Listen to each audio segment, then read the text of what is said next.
Salut à toi, j'espère que tu vas bien. Ça fait un bail et j'avais envie de partager quelques réflexions avec toi. À mon avis, je ferai ça en plusieurs vidéos parce que j'ai pas mal de choses à dire.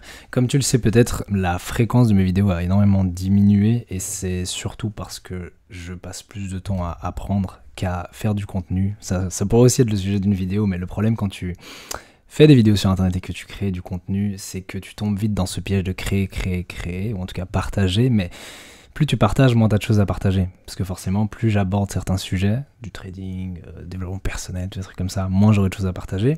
Et vient souvent un moment où je parle des choses que j'apprends et puis je suis là en mode j'ai plus rien à dire en fait. Et c'est que j'apprends pas aussi vite que je fais des vidéos. Surtout que mes vidéos sont souvent assez longues, donc je vais te parler d'un truc pendant 1 heure et puis je suis là, c'est ce que j'avais appris cette semaine.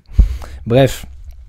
Mais donc, je vais essayer d'augmenter un peu la fréquence des vidéos, mais bon, ça dépend en fait du rythme auquel j'apprends. Donc si à un moment tu te poses la question, tiens, pourquoi il a rien sorti cette semaine, je sais pas, ou ces derniers jours, c'est généralement parce que je n'ai rien de nouveau à partager. Je vois pas l'intérêt d'allumer ma caméra, c'est juste pour te dire, écoute, je continue mon apprentissage du trading, tout se passe plus ou moins bien, et voilà, bref. Pour ceux aussi qui l'ont demandé, c'est une intro un peu longue qui a rien à voir avec la vidéo, mais bref, pour ceux aussi qui l'ont demandé, dans les commentaires de certaines de mes dernières vidéos, beaucoup de personnes m'ont demandé de partager pas mes performances, parce que ça je le fais, mais les positions exactes que je prenais. Là je sais pas pourquoi j'ai un problème avec mon moniteur, mon truc pour filmer, genre je peux te mettre genre l'écran mais il n'y a pas ma cam, enfin bref c'est buggé, ouais, tu vois, ça. Enfin bref, je sais pas, je dois encore régler le problème. Mais à défaut de ça, j'essaierai de faire une vidéo dès que possible sur les positions que j'ai prises. Mais à défaut de pouvoir te montrer ça, j'ai publié sur le Discord, je crois que c'est dans le canal Résultats, j'ai mis toutes les positions donc que j'ai prises, les positions exactes avec l'entrée, la sortie, TP, stop, le timing aussi, donc l'heure exacte à laquelle j'ai pris la position, l'heure exacte à laquelle je suis sorti, etc. Sur les 3 derniers mois. Du coup, éventuellement, si des personnes, je sais que certaines personnes l'ont demandé, je sais pas pourquoi, mais bon, si elles veulent aller voir avec le PNL et tout des trucs comme ça. Enfin bref, voilà, c'était juste une petite parenthèse. Passons au sujet de la vidéo, ou au sujet au pluriel, parce que j'ai plusieurs choses à aborder, mais dans cette vidéo aussi, j'aborderai qu'un seul sujet, et je ferai plusieurs autres vidéos comme ça. Je vais pas me mordre de nouveau, parce que si chaque semaine je fais une vidéo d'1 h 30, ça va être un peu chiant, donc je vais essayer de raccourcir mes vidéos. Bref, j'ai discuté récemment avec un membre de la communauté, et on parlait en fait de nos performances ces derniers temps. Et il est un peu dans la même phase que moi, c'est-à-dire que j'ai quand même certaines connaissances sur les marchés, j'ai quand même j'ai ma stratégie de trading, j'ai ma gestion des risques, enfin bref, je suis plus un apprenti dans le trading, dans le sens où je suis plus un débutant. Mais pour autant, je suis pas encore rentable. Et donc on se posait la question, tiens, on est un peu dans cette phase où on stagne, on a des pas trop mauvais, on est voilà, pour simplifier, on est trader break-even.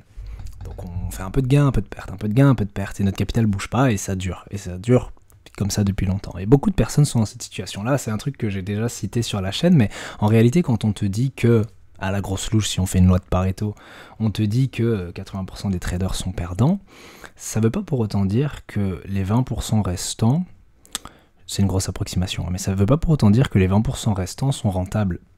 En réalité, peut-être que dans les 80%, de perdants, c'est des perdants nets. Ça, si tu prends le moment où ils ont ouvert leur compte et le moment où ils ferment leur compte ou simplement ils arrêtent de faire, peu importe, ils ont perdu de l'argent. Sur 1 an, 2 ans, 3 ans, 4 ans, 5 ans, ils ont perdu de l'argent. C'est les perdants nets. C'est la majorité des traders retail auprès de certains courtiers. Mais dans les 20% restants, c'est pas nécessairement des traders rentables. Qui plus est, si c'est des traders rentables, c'est pas nécessairement des traders qui dégagent beaucoup de profit. Donc il faut bien comprendre, ce que j'aime souvent me dire, c'est que dans ces 20% restants, tu as peut-être 15% de traders qui sont, on va dire, plus ou moins break-even, bloqués entre la rentabilité et la perte. Ça veut dire qu'ils ont suffisamment de connaissances des marchés et d'eux-mêmes pour ne pas être perdants consécutifs.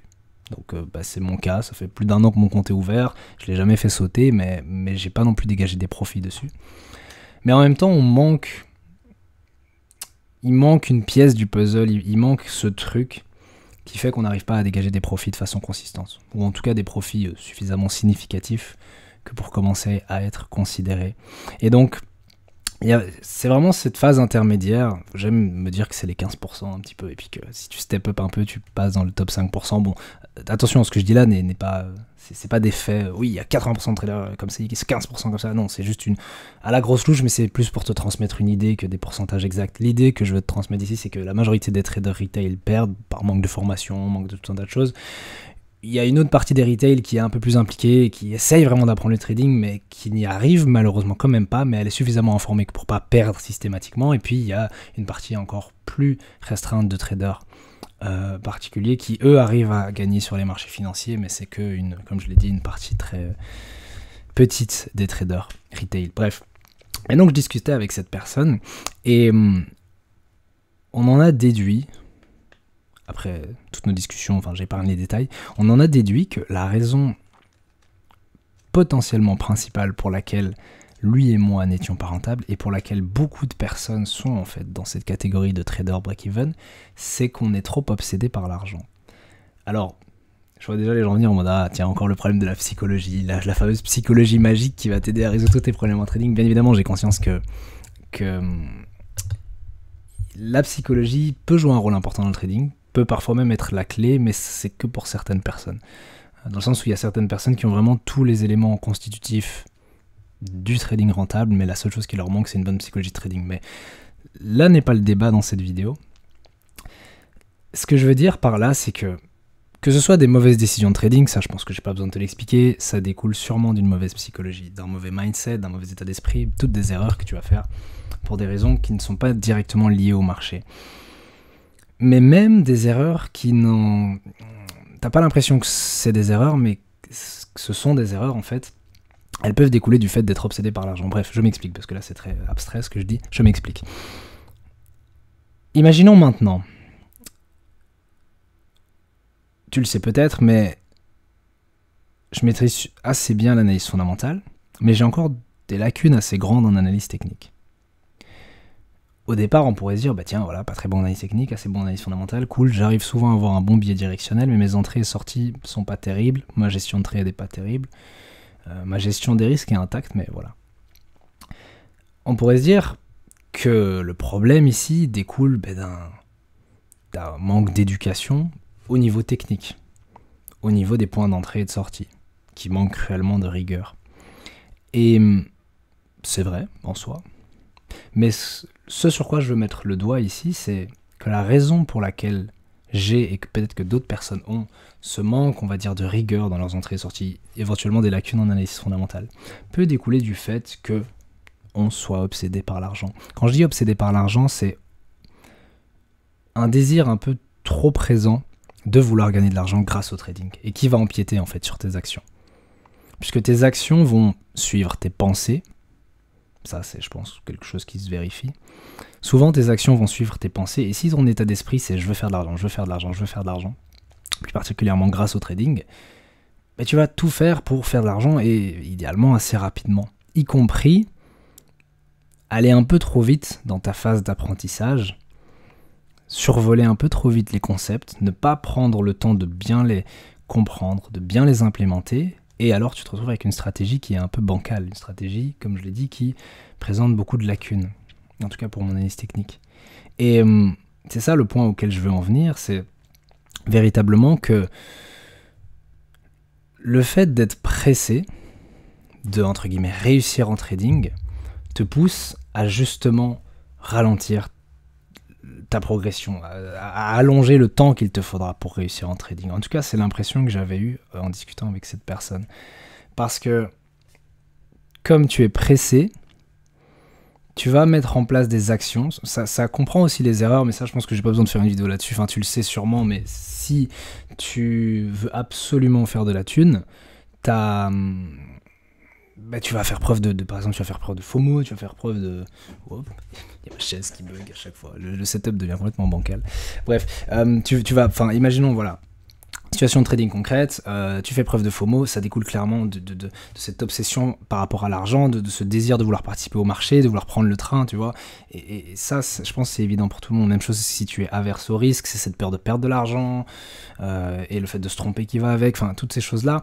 Ça, je pense que c'est évident, j'ai pas besoin d'en faire une vidéo. Mais même d'autres actions qui sont pas directement reliées à ta pratique pure du trading peuvent être liées à ton obsession pour l'argent. Imaginons maintenant que tu trades en démo depuis peut-être quelques mois et tu te dis ok c'est bon, j'ai un sample size, enfin un échantillon de trade suffisamment grand que pour vérifier ma stratégie et maintenant je vais me lancer sur les marchés financiers. Mais en réalité en fait ton sample size, ton échantillon de trade n'est pas assez grand, t'as peut-être que, je sais pas moi, imaginons que t'as que 20 trades, tu vois, parce que t'as pris 7 trades par mois, tu fais du swing, t'as pris que 7 trades par mois sur ces 3 derniers mois, tu te retrouves avec une vingtaine de trades, bah, c'est un échantillon un peu trop petit que pour savoir si ta stratégie est rentable. Pour autant, tu vas aller tu vas trader un compte réel. Et si on réfléchit d'un point de vue rationnel, la seule raison pour laquelle tu vas trader ce compte réel, c'est parce que tu es obsédé à l'idée de faire de l'argent et rapidement. Et c'est vraiment, en tout cas, je commence tout doucement à le comprendre, quelque chose qu'il faut à tout prix retirer de son état d'esprit. Pas l'obsession pour l'argent, dans le sens où j'imagine que si tu es intéressé par le trading, c'est que tu souhaites faire de l'argent. Mais disons plutôt qu'il faut revoir son rapport à l'argent. Et particulièrement son rapport à l'argent dans le temps. Retirer la métrique temps et simplement se dire ok, je souhaite faire de l'argent mais peu importe le temps que ça me prendra, c'est beaucoup plus sain comme pensée, c'est beaucoup plus sain comme croyance que celle de se dire je veux réussir au plus vite. Parce que tu vas juste bâcler le travail et le fait de bâcler le travail sur le court terme va faire que, en fait, au final, tu vas prendre beaucoup plus de temps à réussir que si vraiment tu avais pris le temps d'apprendre les choses dans le bon ordre. Parce que c'est seulement aujourd'hui que je me rends compte que parce que j'étais pressé par le passé, j'ai survolé énormément de concepts d'analyse technique. Et donc, mon analyse technique aujourd'hui est assez maigre, entre guillemets. Parce que, pour l'instant, je sais pas si j'en ai déjà parlé, je réponds souvent aux commentaires, et donc du coup les personnes qui me posent des questions en commentaire le savent, mais peut-être que j'ai jamais vraiment parlé de ça en vidéo, mais l'un de mes plus gros problèmes en trading pour le moment, enfin en fait c'est même pas pour le moment, c'est actuellement, ces derniers temps, c'est pas, ou juste mini parenthèse, voilà, par rapport à mon approche du trading, pardon, je fais du day trading, swing trading, mais plutôt du swing, dans le sens où mes positions ont tendance à courir sur plus qu'un jour, ça c'est une première chose à savoir.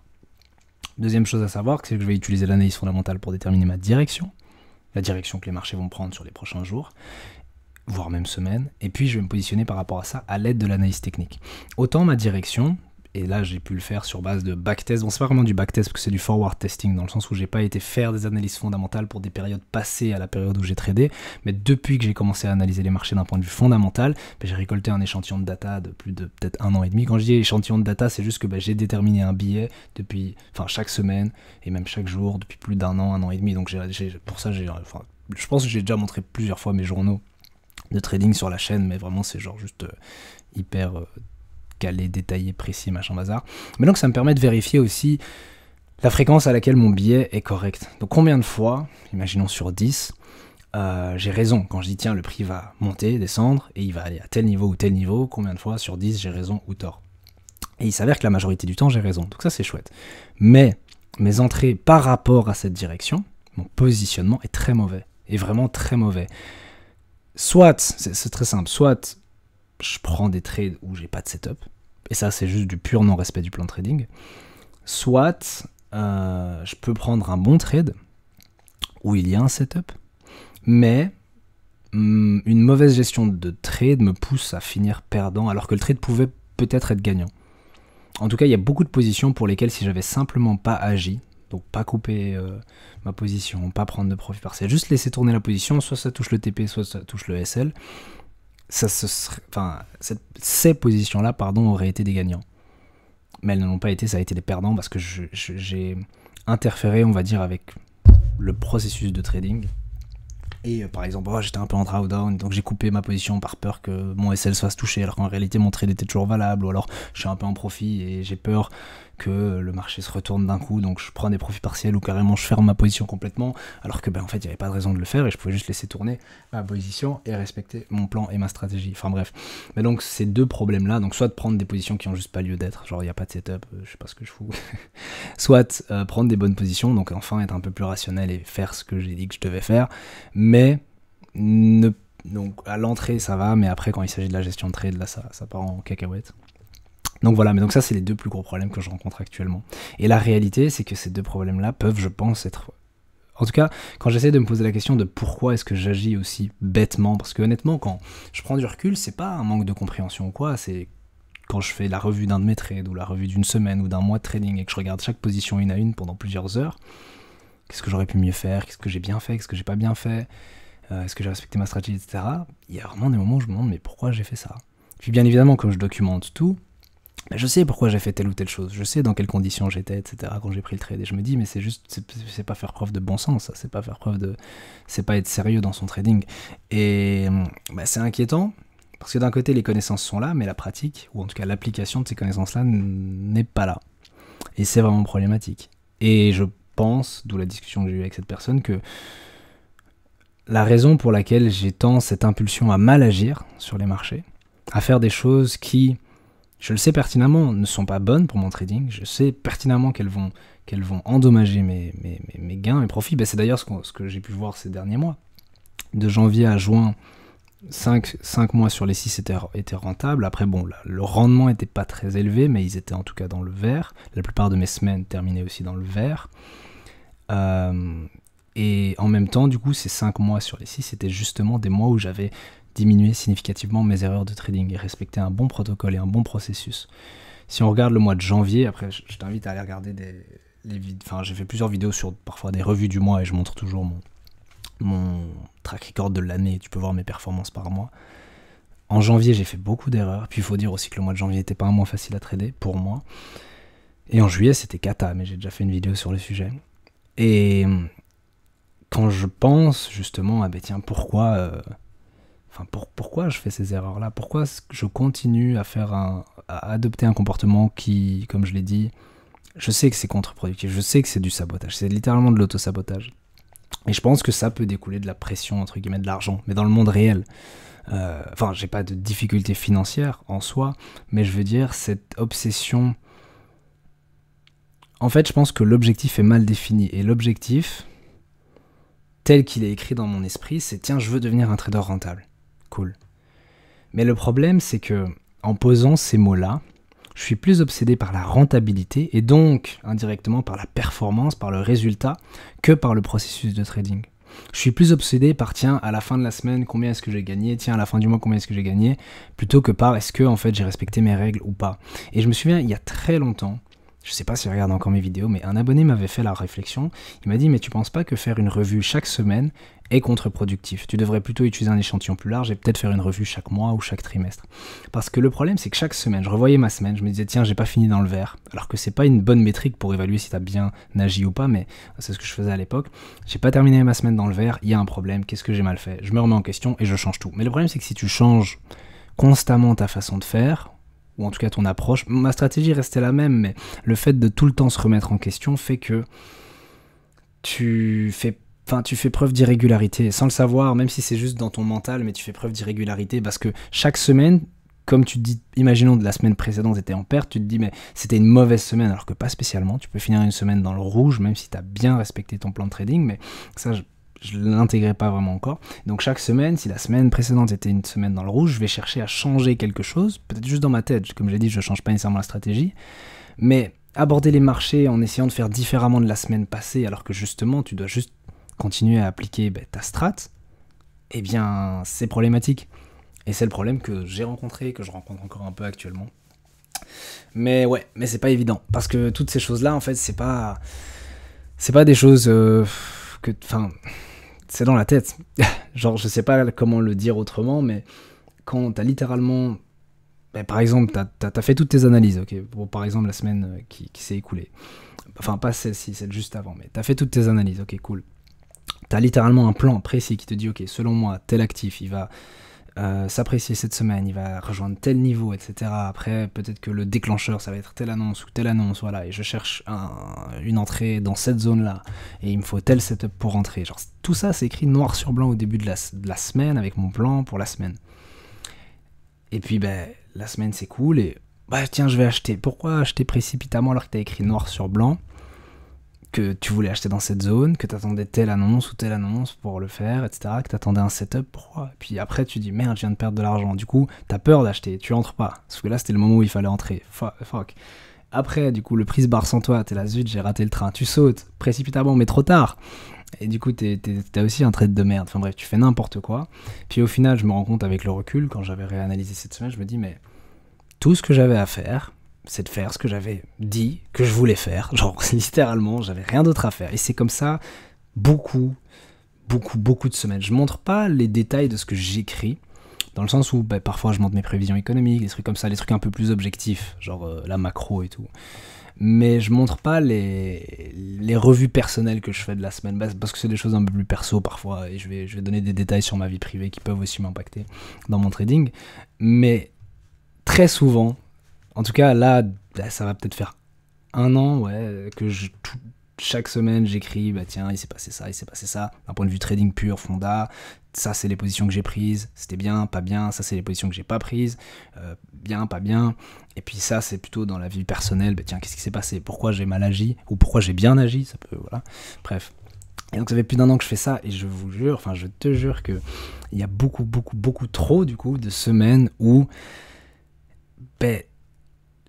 je devais simplement faire ce que j'avais dit que je devais faire. Et parfois même ça va plus loin que ça, c'est littéralement j'ai déjà mon ordre qui est prêt, un ordre en attente éventuellement, un ordre limite, j'attends que le prix retourne dans cette zone, enclenche mon ordre et puis part dans le bon sens, etc. Et parfois, avec le recul, je regarde ma semaine, j'ai terminé peut-être perdant parce que j'ai exécuté des market orders, je sais pas où, et puis je regarde et je me dis mais tiens, et si j'avais simplement laissé mon ordre, donc mon trade qui était prêt avec mon ordre limite, mon stop, mon TP, mes profits partiels et tout, et juste laisser le prix tourner, donc enclencher ma cible, mon entrée, et puis partir dans la direction dans laquelle je pense que ça va aller, j'aurais été gagnant sur cette semaine-là ou sur ce trade-là. Et ça arrive beaucoup trop souvent. Parce que je sais qu'il ne faut pas tout imputer aux erreurs psychologiques, dans le sens où c'est un peu la psychologie de trading, c'est un peu la grande valise dans laquelle on fout tout. Genre, les gens aiment bien se dire, oui, je suis pas rentable parce que j'ai une mauvaise psychologie de trading. Pour certaines personnes, c'est vrai, mais pour beaucoup, c'est un peu du bullshit dans le sens où c'est juste parce que ils ont pas une bonne stratégie ou ils ont pas une bonne compréhension macro et donc ils comprennent rien à ce qu'ils foutent. Ils pensent qu'ils savent faire de l'analyse fondamentale, mais en fait, juste si tu regardes leur historique d'analyse, tu te rends compte en fait que la plupart du temps ils ont tort et donc n'arrête pas l'analyse fondamentale, mais approfondis plus tes connaissances pour mieux comprendre vraiment ce qui fait bouger les marchés et la direction qu'un actif va prendre par rapport aux données, par rapport à... Enfin bref, toutes ces choses-là. Et... oui, donc ça, c'est pour ces personnes-là, la réalité. J'ai une mauvaise psychologie de trading. Bah non, je sais pas moi, t'étais à l'achat sur tel actif alors qu'en fait il fallait vendre simplement parce que t'as pas compris l'environnement macro et c'est tout. Ou alors tu te contentes de regarder si le chiffre sur Forex Factory il est vert ou rouge. Non, tu vois, ça va pas. Ou bien à l'inverse, c'est plutôt mon cas. J'ai en soi une stratégie qui est écrite noir sur blanc, mais elle est pas assez raffiné. Il y a encore trop de, entre guillemets, discrétionnaire. Il y a trop de moments où j'observe, par exemple, le développement du prix et j'hésite. Pas parce que j'hésite personnellement, mais parce que, en fait, mes règles n'ont pas été suffisamment définies avec précision que pour que ce soit systématique et je me dise, ah ok, tiens, quand j'observe ça, ça veut dire ça. Ça, c'est peut-être un problème du côté de mon plan de trading, c'est que, comme je l'ai dit, mon plan est peut-être pas assez mécanique, en tout cas pour l'aspect analyse technique. Et ça, c'est peut-être problématique. Mais bref, ce que je veux dire par là, c'est que la psychologie de trading, c'est cool, c'est un peu un mot valise.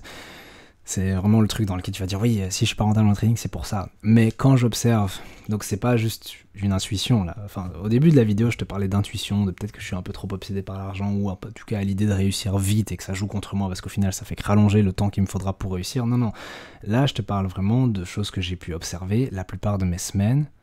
Véritablement, c'est mes actions, celle que je prends directement, tiens, couper court à une position, je sais pas moi, prendre des profits à tel niveau, ou ne pas entrer, ou entrer justement alors que je devais pas entrer, ou toutes ces choses-là. Donc mes actions concrètes, qui du coup ne s'aligne pas avec ce que j'ai dit que je devais faire objectivement avant que les marchés ouvrent, quand j'ai fait mon analyse au calme, etc.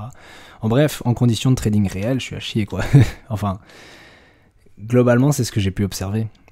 Ce pourquoi du coup j'aime mettre ce mot psychologie, en tout cas actuellement, pour me dire que c'est la raison pour laquelle mes rendements sont pas terribles. Parce que si je regarde par exemple du coup les 7 derniers mois pour l'année 2024, les 7 derniers mois, les 2 pires mois de cette année étaient ceux où j'ai commis le plus d'erreurs. Quand je regarde semaine après semaine, trade après trade, à chaque fois, c'était les mois qui enregistraient le plus d'erreurs. Imaginons, je prends 10 trades sur le mois, ben là où je vais peut-être faire 3, 4, parfois même 5 erreurs par mois sur les 10, c'est encore énorme, je sais, je dois corriger ça, mais là, je me retrouve à faire des 6, 7, 8 erreurs sur 10 trades, c'est énorme.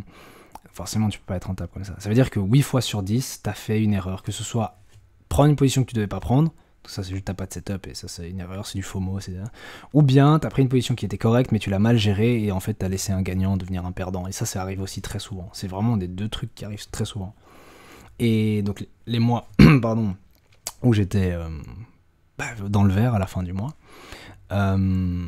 ces mois-là bizarrement il y avait, en tout cas la fréquence de mes erreurs était beaucoup moins élevée, je respectais beaucoup plus mon plan de trading.